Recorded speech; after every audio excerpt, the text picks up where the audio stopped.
Absence from Ghana. In accordance with Article 59 of the Constitution, I write to inform you that I will be traveling outside the country on Sunday, 10th November 2024, to Baku, Azerbaijan, at the invitation of the President of Azerbaijan, His Excellency Ilham Aliyev, to lead Ghana's delegation to the Conference of Parties to the United Nations Framework Convention on Climate Change, COP29, scheduled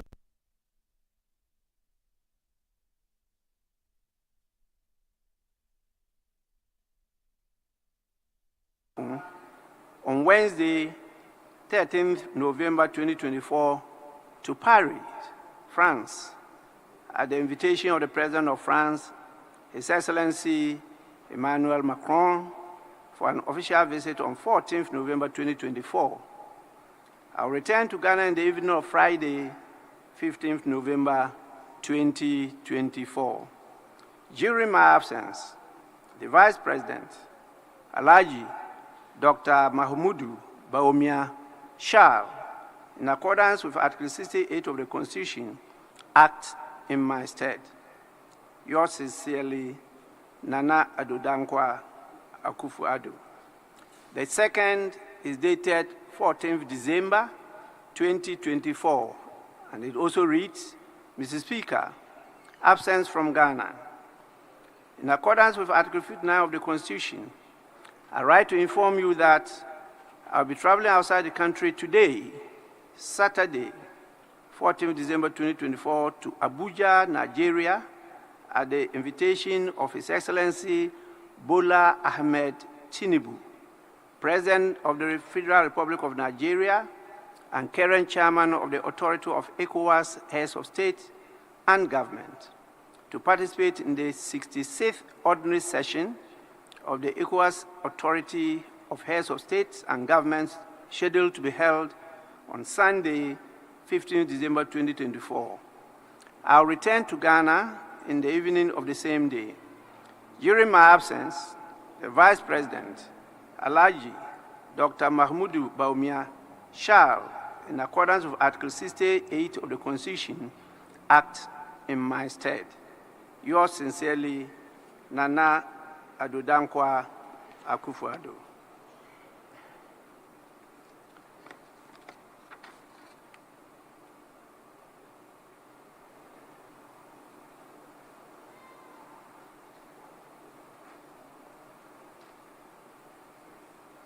Honorable members, today being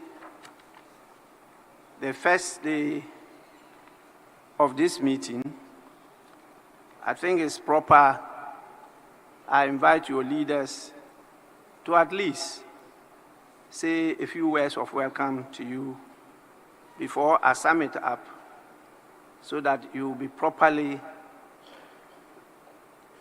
recognized, received, and we formally commence proceedings.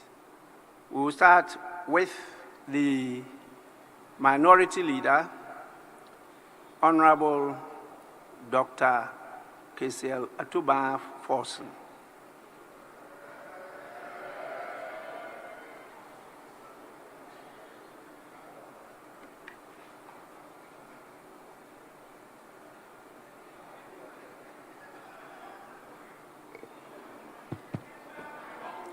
Right Honorable Speaker, I'm grateful for the opportunity to make a statement to welcome your good self, leadership, and all honorable members of Parliament back to this august House.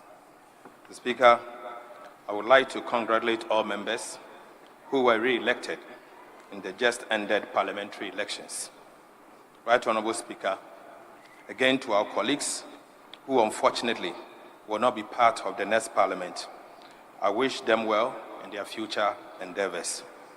Mr. Speaker, I would like to profoundly thank the good people of Ghana for the emphatic decision in the December 7th presidential and parliamentary elections. At this point, Mr. Speaker, it is finished. Right Honorable Speaker, I would like to thank the people of Ghana for electing His Excellency John Dramani Mahama as the next President of the Republic of Ghana. The people of Ghana have once again shown that they can rise to the occasion when it matters the most. May I, at this point, acknowledge the hard work of our present 137 NDC members of Parliament for their dedication to duty, which has resulted in the unprecedented number of MPs. Mr. Speaker, I'm proud to announce that we were able to snatch over 50 parliamentary seats from our colleagues at the divide. We took more than 50 parliamentary seats from the ruling NPP party. Mr. Speaker, we have that it is possible to reduce the NPP majority to. Indeed, in Nkoko Nkata is possible. Right Honourable Speaker, the night Parliament will be unique and interesting. A contest of ideas between the super NDC majority and the mini-micro NPP minority. Mr. Speaker, what happened on the 7th of December polls was a revolution. The people. It was a revolt against a government that is obstinate, insensitive, high-handed, and dismissive of public opinion.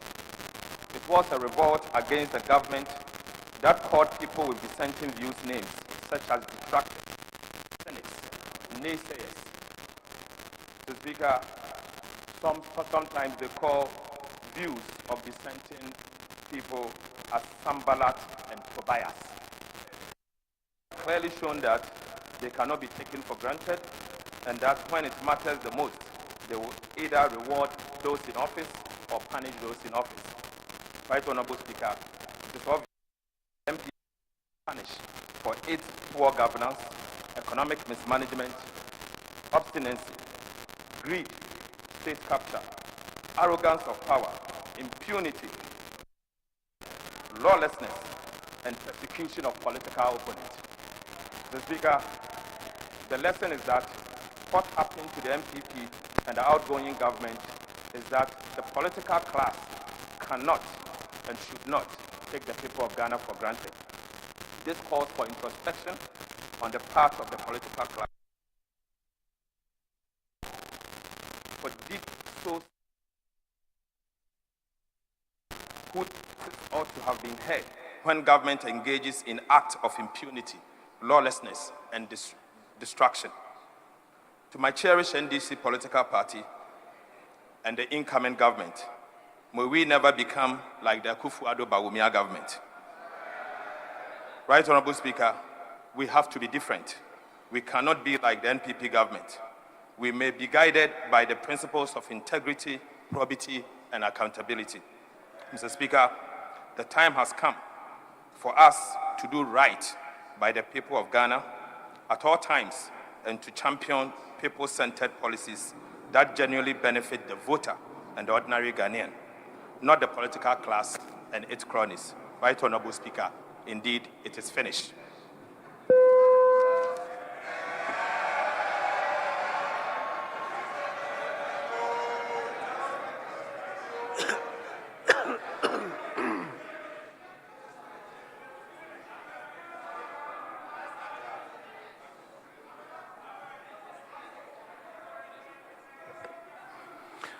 Honourable members, it's now the turn of the Majority Leader,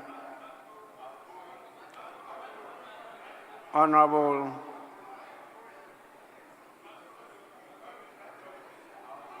Ebenezer Afenyo-Markin.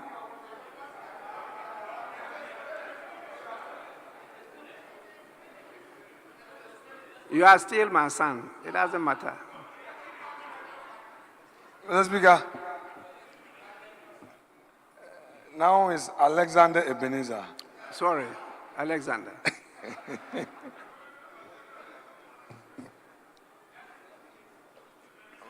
Mr. Speaker, let me take this opportunity to also welcome you into the House and welcome my colleagues, led by Dr. Kesiel Atufosin, back into this honorable chamber.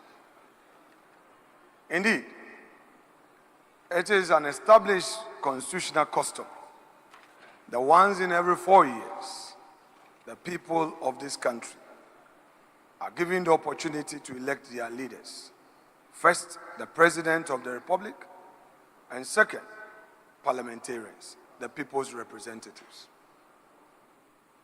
On the 7th of December, this mandate was rightfully exercised by the people of Ghana. They did so peacefully, without fear. They have elected a president and members of parliament. It is without doubt that our friends in the NDC have emerged victorious. And I take this opportunity to congratulate the leader of the minority side and his team for such an unprecedented feat. I also congratulate His Excellency President John Dramani Mahama on his election. Mr. Speaker, Dr. Mahamudu Bawumia did something very unprecedented. We've never witnessed it in the history of our politics before. Relying on his own internal collation, at 9 a.m. on Sunday, he publicly acknowledged the outcome of the elections, conceded and congratulated the president-elect, who was yet to be officially declared by the Electoral Commission. Mr. Speaker, such a move by him was very historic and commendable. Today, we are here because of that singular action. Today, we are here because all of us collective acknowledged that all we have is our democracy. Mr. Speaker, permit me to take us through memory lane. Mr. Speaker, in 1997, after the 1996 elections, the NDC received an overwhelming victory, and the MPP had only 61 in this chamber. It was a 200-member chamber. The NDC was only short of one seat to get the 2/3.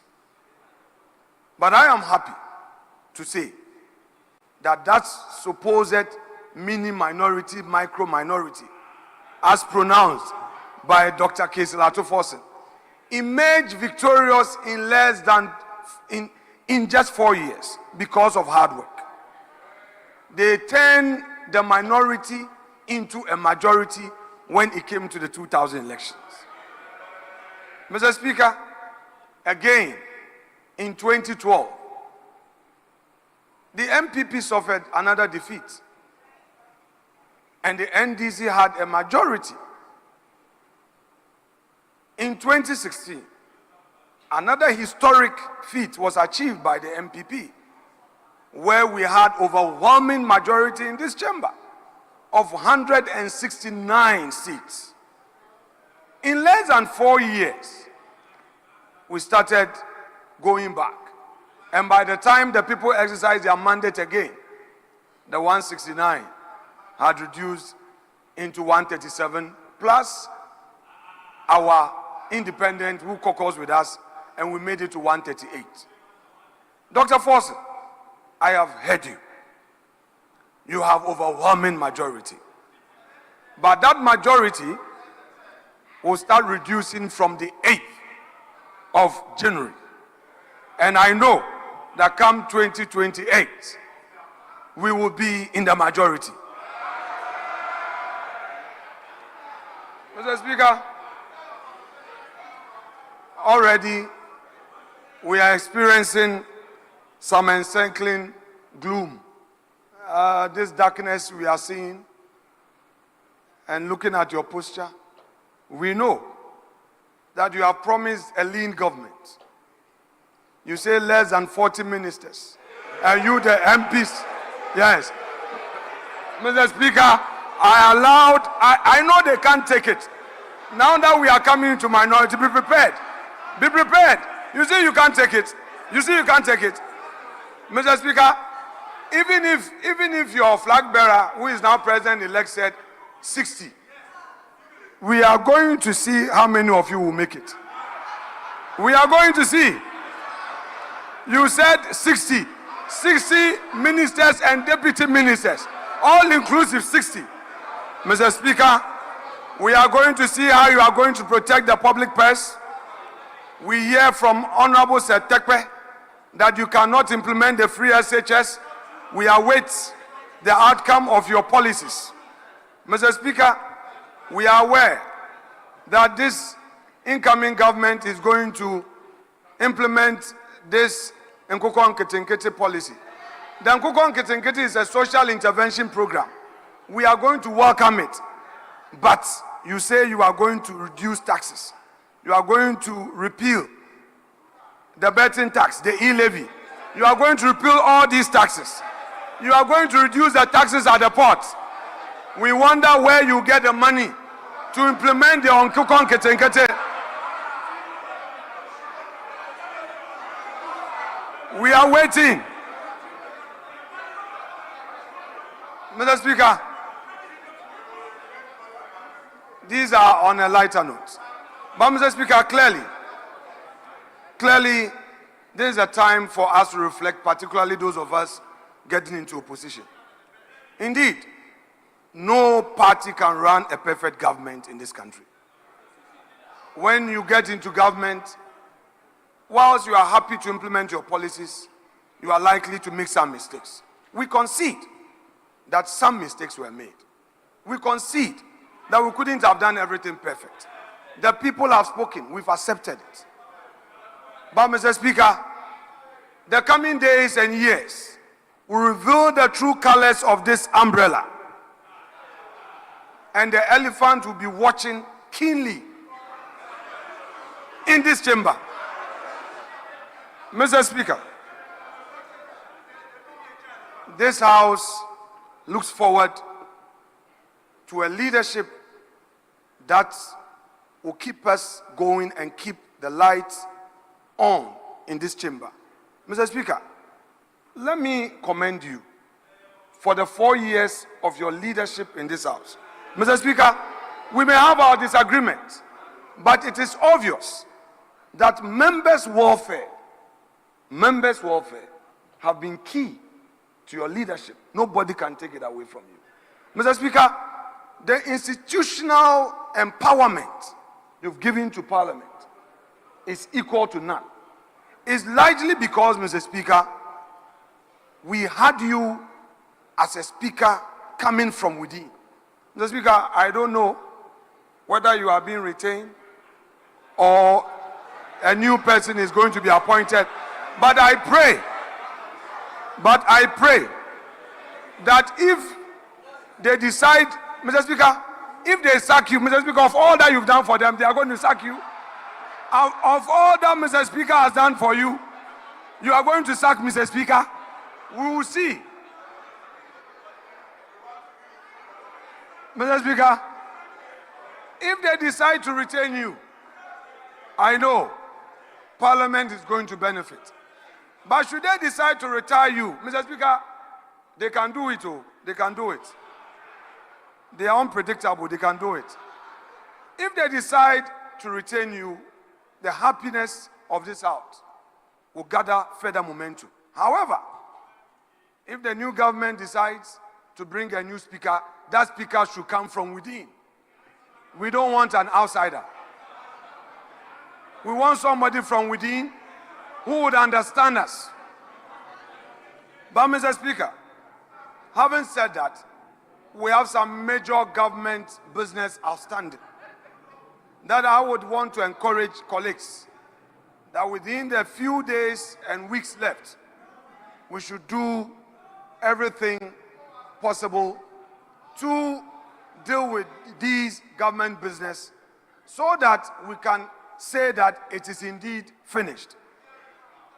Mr. Speaker, there are also some important welfare matters that I would want to pledge to my colleagues, that together with my colleague Dr. Casey Latofosen, who by virtue of his position in the transitional arrangement so far, I know he would understand the need to cooperate to ensure the happiness of members.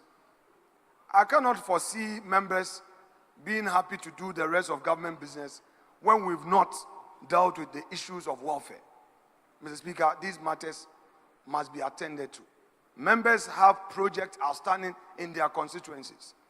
We need to together work and ensure that statutory funds that are outstanding are released so that members can continue their projects, hand them over, especially those who are leaving us. Mr. Speaker, to colleagues who could not make it, there's a better day tomorrow. Do not give up. The Frenchman will say, c'est la vie. This is life. There are good days and bad days. If you lost, get back to the people, understand them, do some research, and I'm quite sure that upon that and reflection, you'll be better prepared for a better day tomorrow. There are some amongst us who lost elections and came back. Go to them, consult them, and engage them. And if you are desirous of remaining in public life, I'm sure you'll make it the next time around. For those of us who have won, let us be mindful of the needs of our people. We should really evaluate, assess, and critically analyze our votes. Those that were coming down, we should know what the people are telling us so that we'll be better prepared for the next election in terms of the decisions that we will take. Mr. Speaker, with this, I would want to again welcome colleagues and thank also the parliamentary service staff. They've been our silent enablers, encouraging us, supporting us. You know, Mr. Speaker, they make us function and function effectively. To them, I say thank you. We appreciate your work in silence. God will richly bless you for all you do in silence for the benefit of the people's representatives. Mr. Speaker, without more, let me thank you for this opportunity, and I say may God bless this house. Thank you.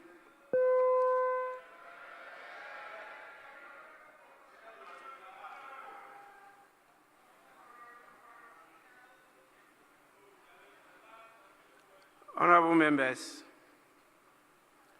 it is with a deep sense of duty and gratitude that I warmly welcome you to the grand arena of the Accra International Conference Center to commence the sittings of the 7th meeting of the 4th session of the 8th Parliament of the 4th Republic of Ghana. Considering how stressful the election season has been, many of you would have loved to spend some time with your friends and families and to recuperate and de-stress. Unfortunately, you did not get that luxury.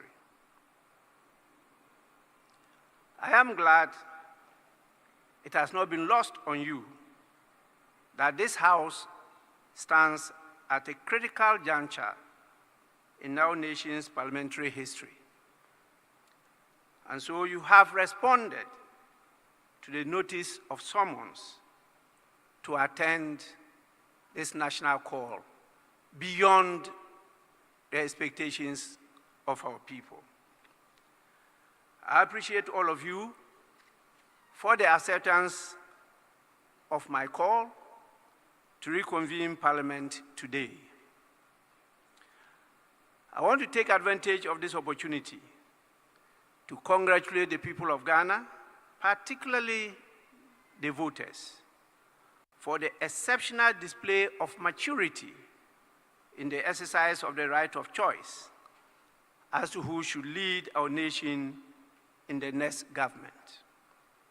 The peaceful manner in which Ghanaians participated in this pivotal process is a clear affirmation of our collective resolve to uphold, protect, and entrench democratic culture in the governance of our country.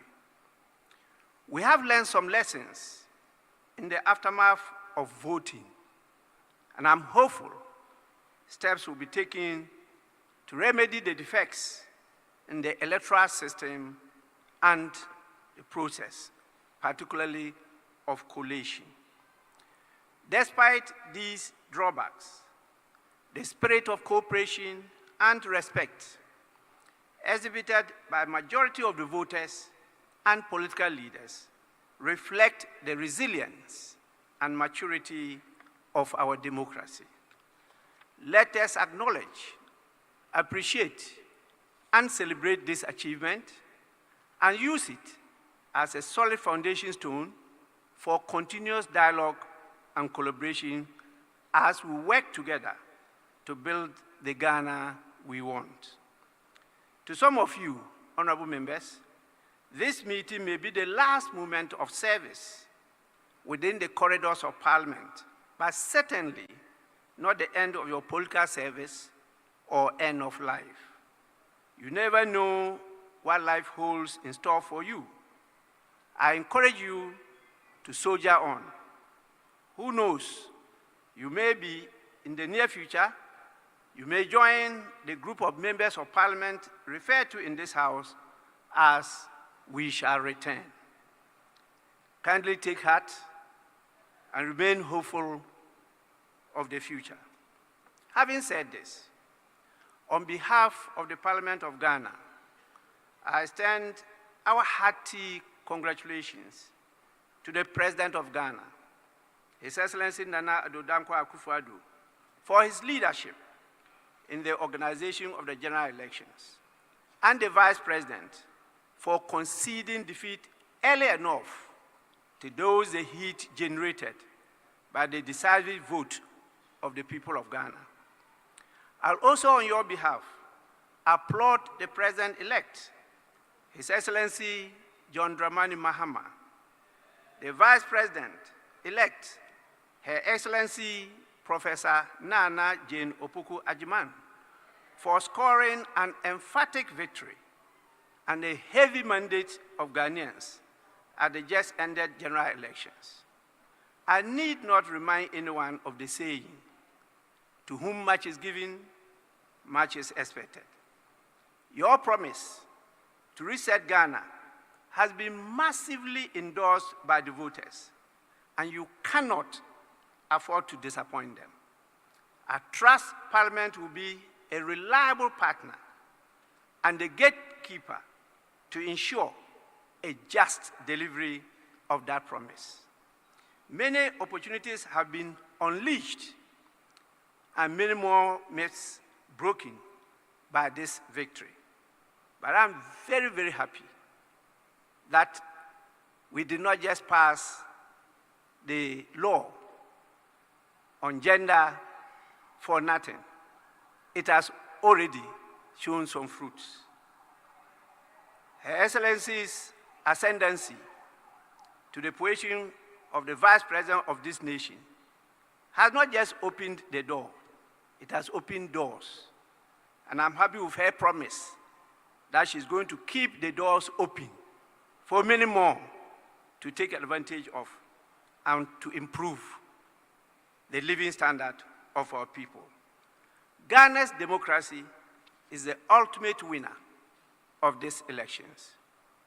We are definitely on the right course. And I want to encourage all to continue in that right direction.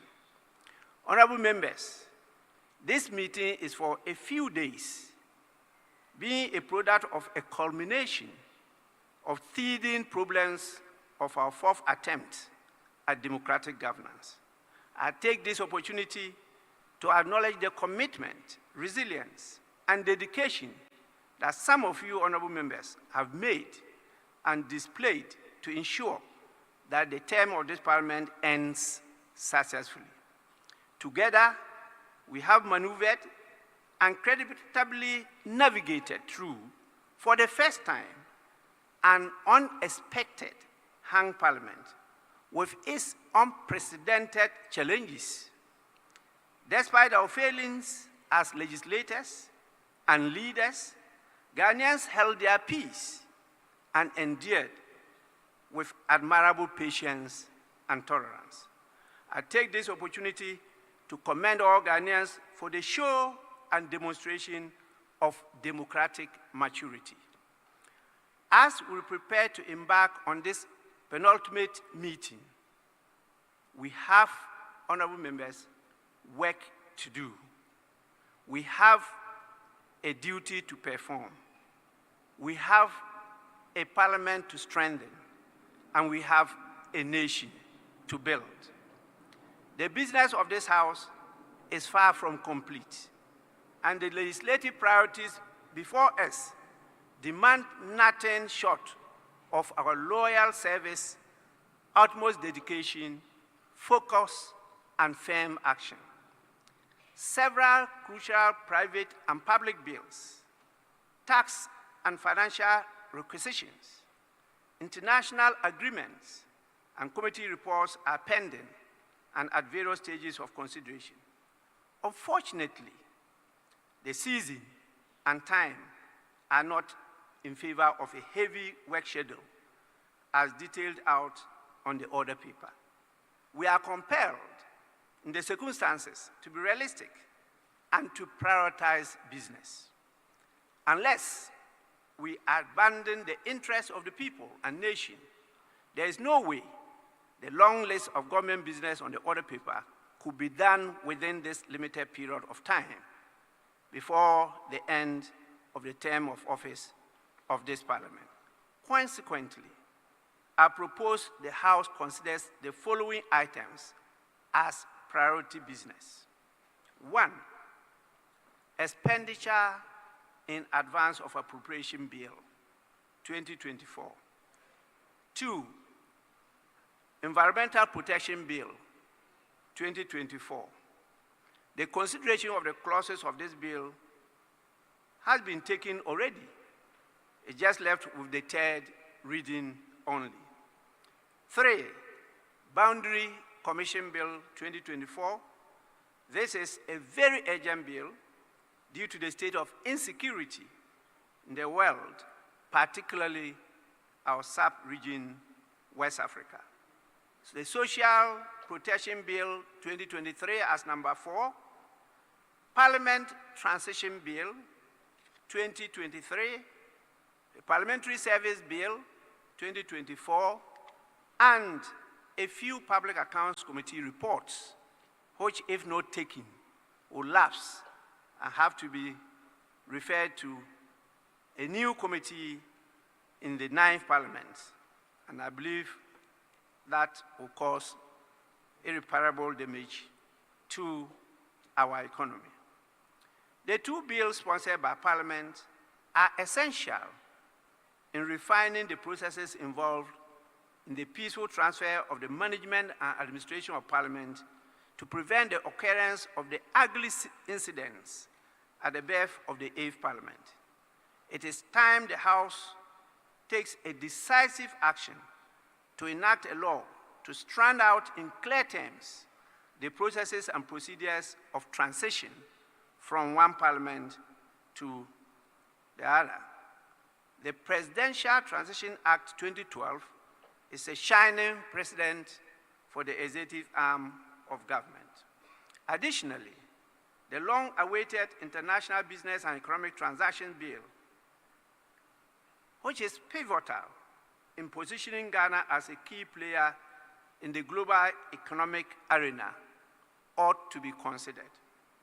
I'm, however, giving a signal that this is unlikely to happen because of the nature of the bill. But I believe that this bill lays the groundwork for more robust, clear, and transparent international economic engagements, enhancing investor confidence while safeguarding our national interests. I urge the Business Committee and leadership of the House to sequence the programming of these essential legislative items. Honorable members, let us end this Parliament on a good note. It is essential as leaders for us to act to preserve the gains of our democracy. In summary, I emphasize our sacred mandate to serve the people of Ghana.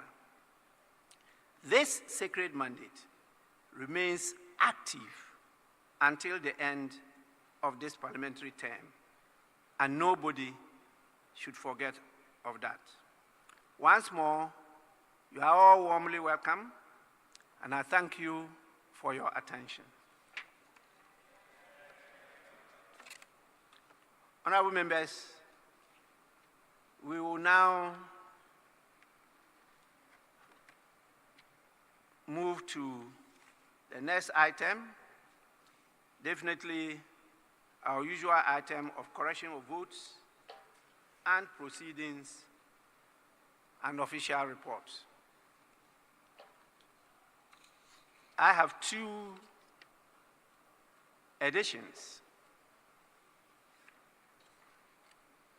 The first, dated Tuesday, 22nd October 2024. I hope members have copies of that.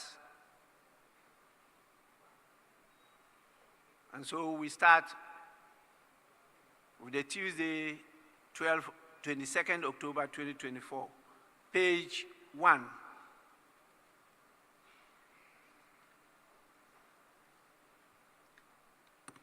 Page 2.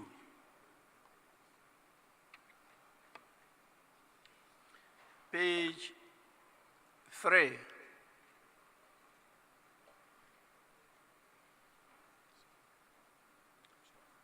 Page 4.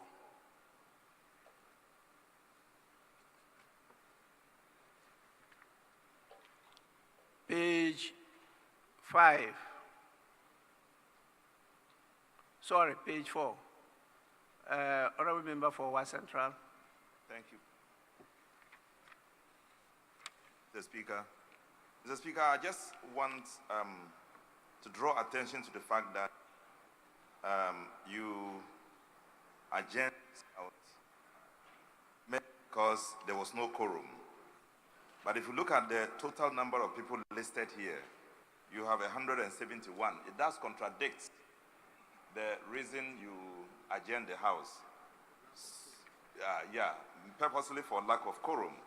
And you have 171. I just wonder how it is. And the report is saying that the caucus, the majority caucus, did not attend the House.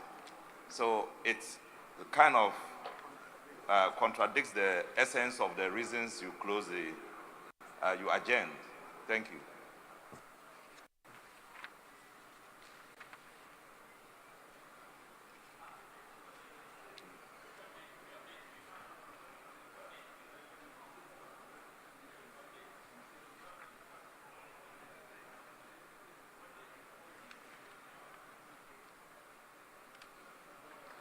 Yes, Honorable Member. Right, Honourable Speaker, I'm grateful for the opportunity. I'm just wondering if we have been given different votes and proceedings for 22nd October 2024. Because, right, Honourable Speaker, what I have has 120 members, not 170 as Honourable Pelpo has. So that's Tuesday, 22nd October 2024. I have 120 members present, 7 members absent with permission, and then, Mr. Speaker, 148 members absent without permission. That's what I have. So I don't know if we have been issued with different votes and proceedings for Tuesday, 22nd October, 2024.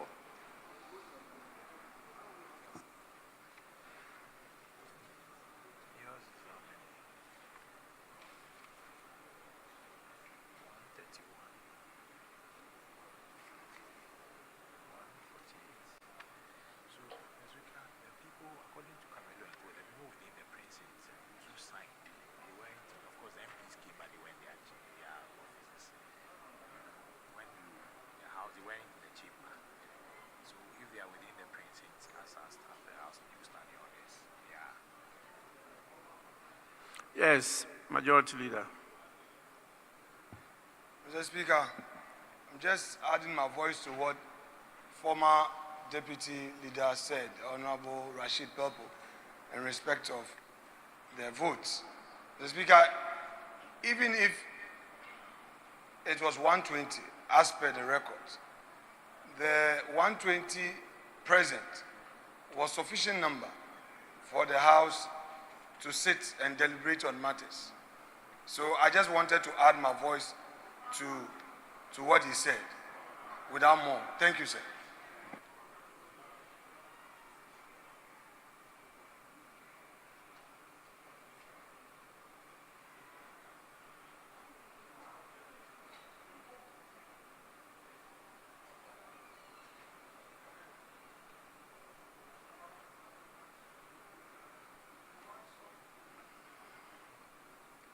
Yes.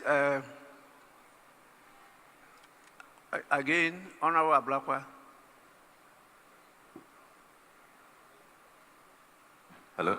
Yeah, I'm grateful, Right Honourable Speaker. Right Honourable Speaker, I rise to draw the attention of the Honourable Majority Leader that the intervention he just made has been settled by the Right Honourable Speaker. If the Majority Leader pays regard to page 8, paragraph 7.3, the Speaker explained that, quote, the Right Honourable Speaker indicated that per Article 102 of the 1992 Constitution and Order 64.1 of the Standing Orders of Parliament, the House had quorum to transact business. However, per Article 1041 of the Constitution, the House did not have the numbers to take decisions. So the matter was addressed by the Right Honourable Speaker. So that intervention that we had the numbers to proceed and all of that, Mr. Speaker, we only had the numbers to form a quorum, but we didn't have the numbers to take a decision under Article 1041, which the Right Honourable Speaker properly addressed. So I don't know where the Majority Leader is going with this. You are leading us astray. And if we can focus on the correct vote and proceedings, if we do have the same vote and proceedings for Tuesday, 22nd October 2024, I think that will be helpful. Yes, Majority Leader. Mr. Speaker, before I respond to my respected colleague, and I know that he wasn't attempting to challenge me on procedure. In the least, my procedure is good. Mr. Speaker, you made me aware some time ago, and this is a preliminary comment before I come to his issue, that sometimes a speaker may have to make a mistake to ensure that democracy survives. So, Mr. Speaker, this you told me some time ago, that sometimes some mistakes are necessary. I'm referring to Mr. Speaker. Mr. Speaker, I'm saying that sometimes some mistakes are made just to get things done. So I have said that in jest, but let me go to the issue. The issue raised by Honorable Pelpo was to the effect that the House was adjourned because there was no quorum to sit, not quorum to take decision. That was his argument. Mr. Speaker, that was his argument, that why is it that although we had sufficient numbers to proceed with the day's sitting, Mr. Speaker, in Parliament, we don't only sit to take decisions. We sit also to make statements. When it comes to statements, statements are made where a matter of national importance is considered, is debated. A motion could also be taken. It is only when it gets to the point of decision making that the secondary stage of quorum would have to be triggered. Mr. Speaker, the issue is the primary issue of quorum, which Honorable Pelpo wanted to draw the House's attention to the fact that we had quorum to sit. There wasn't any government business on the floor that day. So, Mr. Speaker, I want to take it that perhaps it was one of those necessary errors to get democracy going. But Mr. Speaker, there was no such issue of lack of quorum for the House to sit. And the 120 members present answers the question. Nobody should attempt to create confusion on this matter. Honorable members should not throw dust into our eyes. This is the issue. Hansard will capture the record. The vote is here that we had 120 members present. That is in respect of the 22nd of October 2024. It's here. The last person is Zidane Bed and Wata Zumo. Is here, Mr. Speaker. So the House was properly constituted to proceed with deliberations. And to undertake other legislative work. Thank you, Mr. Speaker.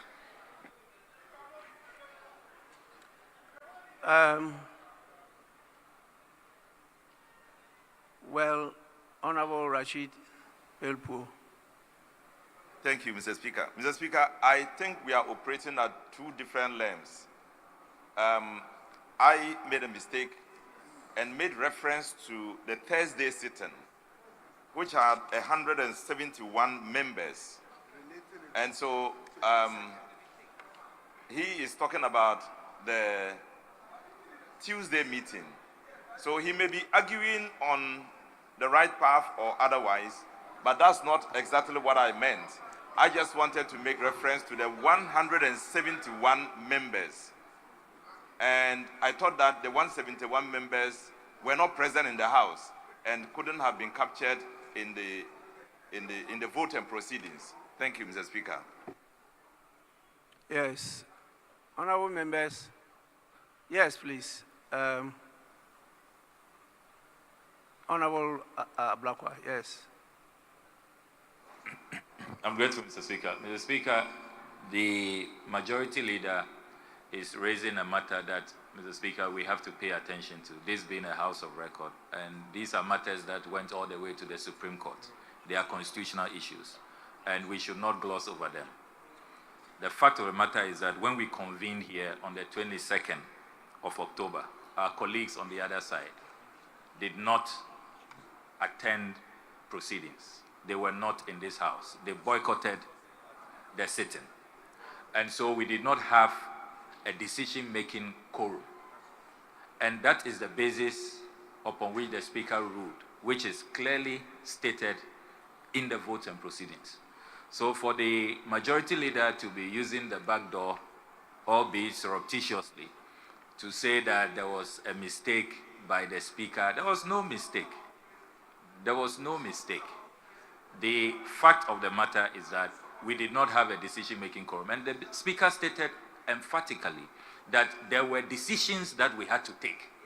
We didn't meet that day to read statements and to exchange pleasantries and to file questions and all of that. There was a motion, there was the need to take a decision. And we didn't have a quorum to take that decision. We didn't have the minimum 138 to take a decision. We didn't have that. So Mr. Speaker ruled clearly. And Mr. Speaker, in case the majority leader wants us to refer him again to page 8, the Speaker's ruling is there clearly that the House, per Article 1041 of the Constitution, did not have the numbers to take a decision because there was, according to the Speaker, a matter that required a decision to be taken. And we did not have the numbers to take a decision. So if you read it, it's stated there clearly. Just read the ruling fully. And you see that the Speaker was very, very clear that we were meeting to take decisions. And we did not have a quorum to take a decision. So Majority Leader, this is your...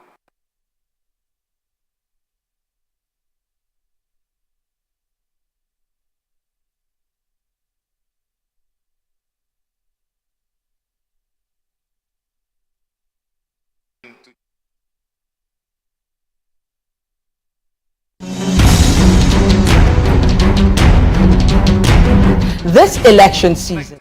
So Mr. Speaker, I think that we have to really make progress. The Speaker has not made a mistake. What transpired here is clear.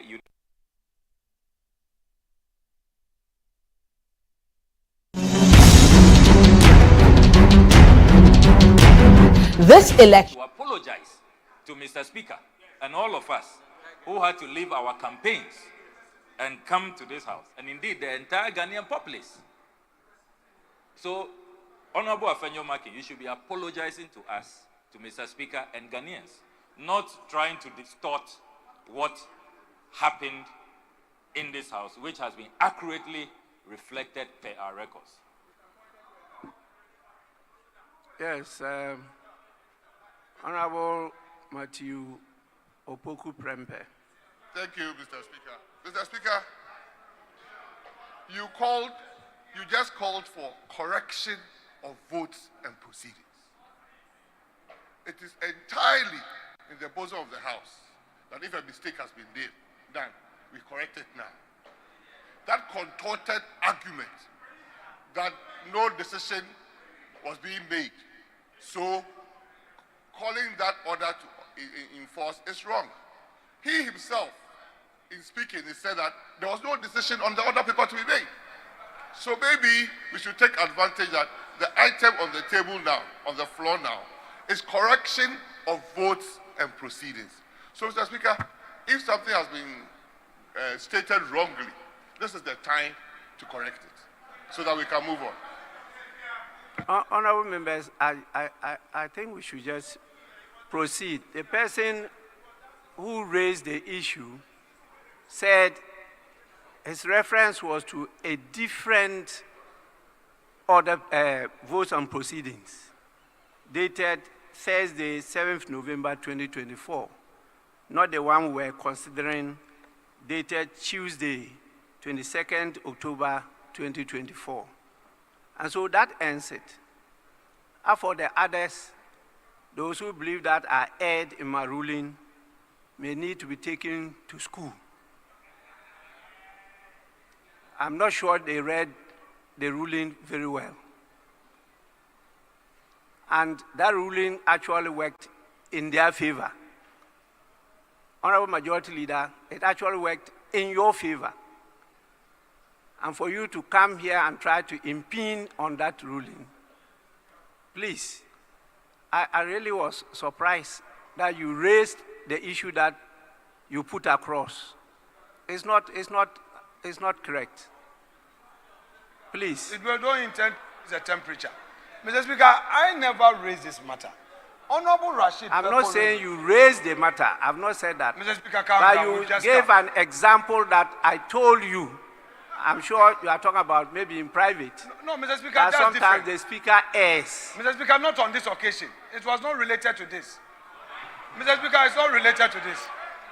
Mr. Speaker, today is the first day. Don't mind them. They are provoking you. Don't mind them. It is not like, Mr. Speaker, don't mind them. Don't be provoked. Mr. Speaker, be a very happy man. I beg you. I don't want them Don't worry, I will never be provoked. Mr. Speaker, that's But okay. the public, they are listening to us. Mr. Speaker, I didn't relate it. You know, I beg you. And the public will be misled. I gave about 3 reasons. And I'm sure you didn't avert your mind to the 3rd reason. For the reason why I adjourned, actually not suspend, I adjourned the meeting indefinitely. And I listened to some of you debate this matter on air. And I thought you should have been commending me for adjourning it, but you were rather condemning me for doing so. It saddened me, but I understand the arena we are in. And so I've taken it cool in my stride. As we go along, we'll have to deepen the orientation and training of members of parliament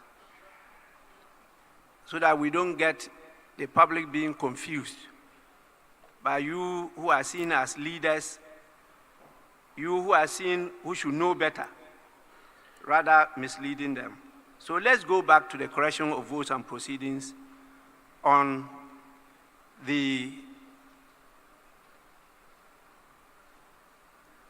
votes and proceedings of Tuesday, 22nd October 2024.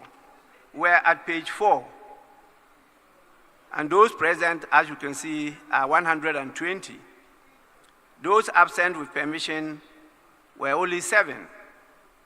Then the rest are absent without permission. So please, page 4. Yes. No. Page 4. Item 13. I was present, but be marked as absent. Table office, kindly take note. Yes. Honorable member.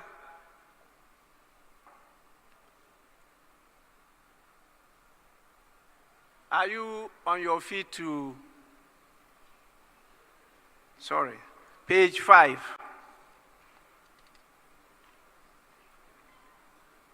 Page 6.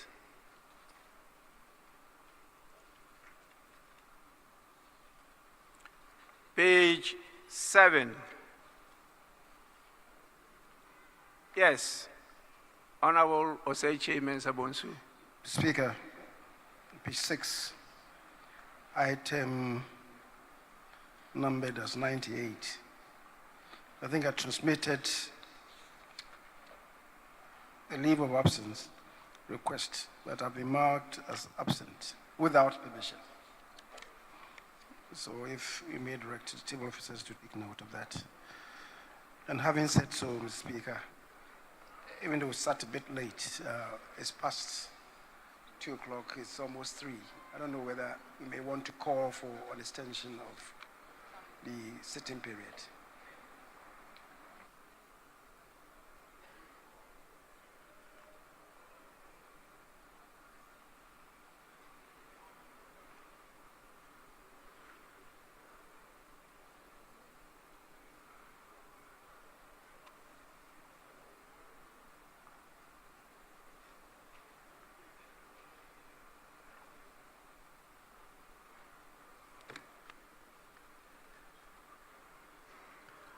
Yes, I may need to look at our new standing orders.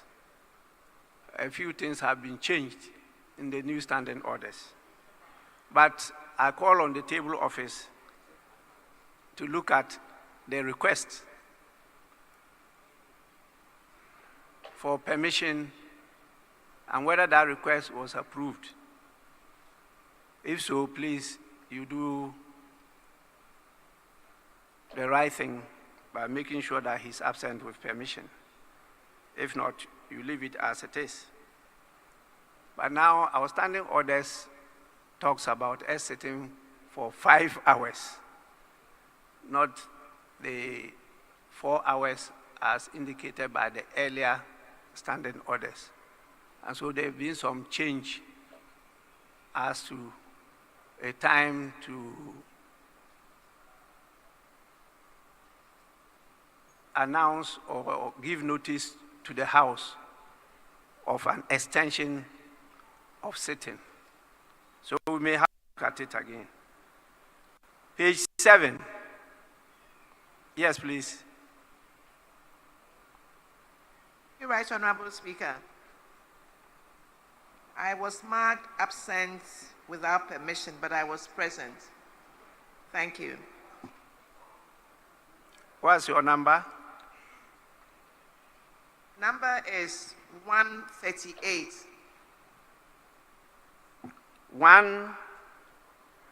8.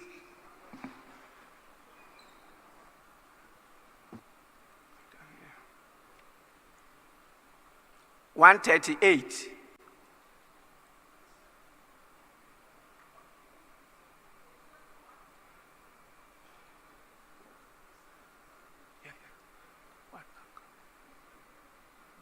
Yes, you want to help her?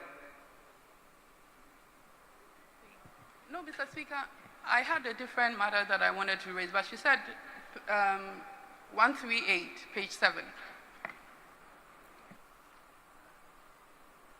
Yes, 138, yes.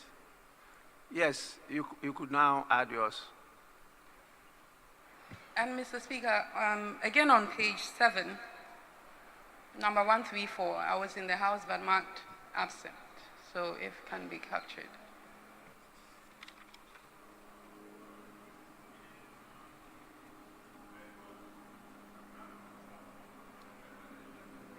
Are you sure that day you were in the House? Mr. Speaker, yes. And I even granted an interview on that day. I came in and my members had done the press conference and left. But at least I was in the chamber, and it should reflect as such.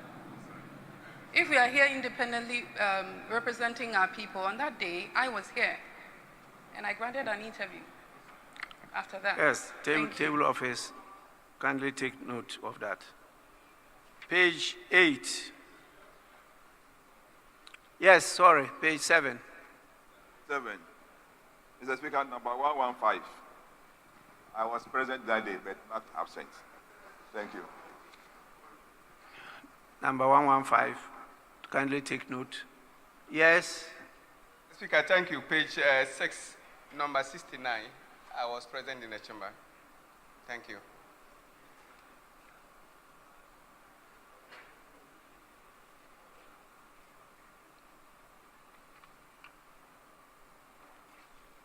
Table office, kindly take note. Any more? Okay, we'll move to page 8. Page 9, page 8. Yes, please. I'm grateful, Mr. Speaker. Mr. Speaker, at page 8, the tradition of this House, when there has been a boycott by one side, is that the votes and proceedings capture that. But you go through the entire votes and proceedings, and Mr. Speaker, that is not reflected. Mr. Speaker, for example, if you take the Thursday, 7 November 1, that is captured. That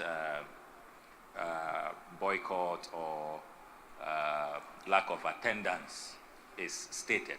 But in the case of the 22nd October 2024, no show by our colleagues on the other side is not captured. You only get a slight sense of that when you look at the Speaker's ruling, where the Speaker says that the House did not have the numbers to take decisions. But why didn't we have the numbers? That must be stated, because our colleagues were not in the House that day. And that has been the tradition. It is always stated in the votes and proceedings.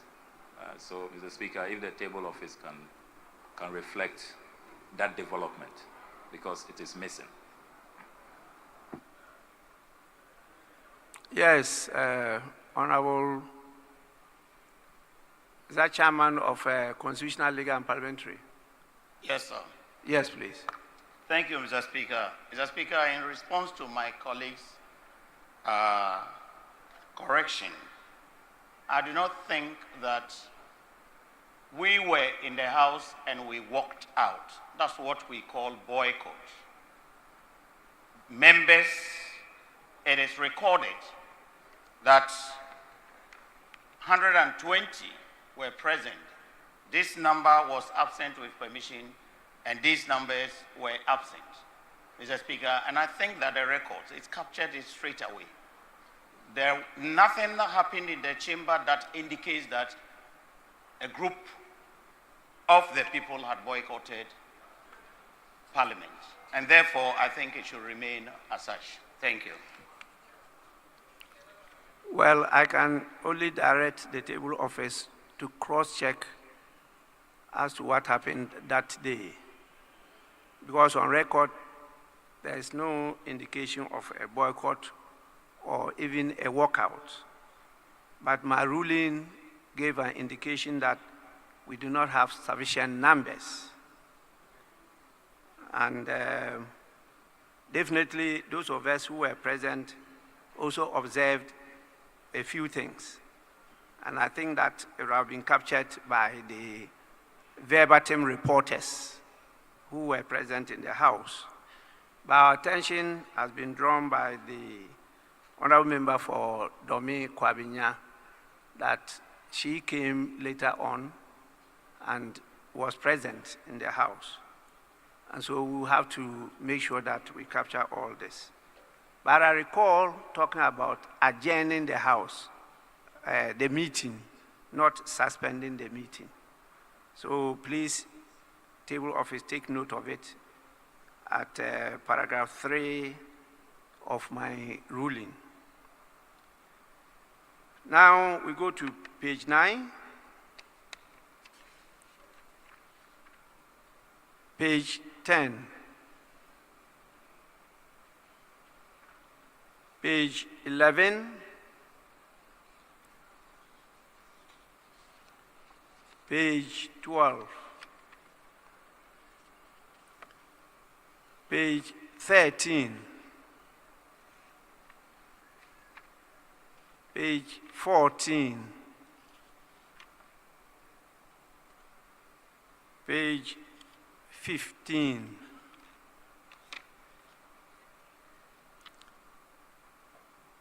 Page 16.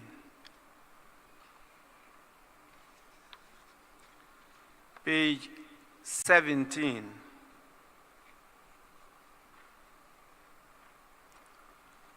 Honorable members, in the absence of any further corrections, the votes and proceedings of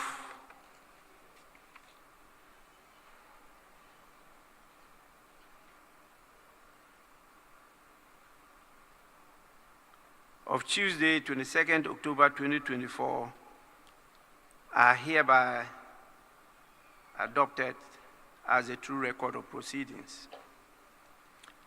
We now take Thursday, 7th November 2024, page 1, page 2,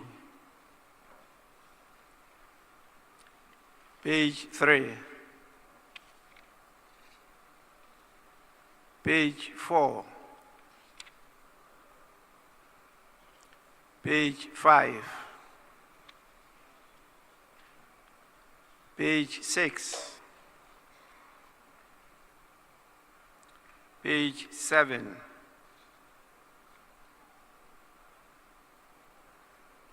page 7. Yes, please. I'm grateful, Right Honourable Speaker. Right Honourable Speaker, page 7, item number 4, your formal communication to the House. Second paragraph, the two requests, the dates provided are incomplete. We only have 22nd October and 24th October, but the year is missing. So if they can add a year, this being a House of Records, I presume it's 22nd October 2024 and 24th October 2024. I'm grateful, Mr. Speaker. Table office kindly do so. Page 8. Honorable members, the votes and proceedings of the emergency sitting dated Thursday, 7th November 2024, as corrected, are adopted as a true record of proceedings. We now move to the official reports.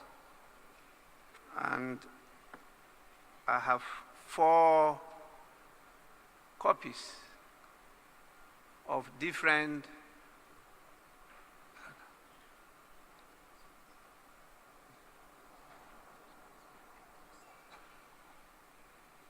sorry, my attention has been drawn to the fact that Honorable Osei Chairman Sebonsu was on his feet. Sorry.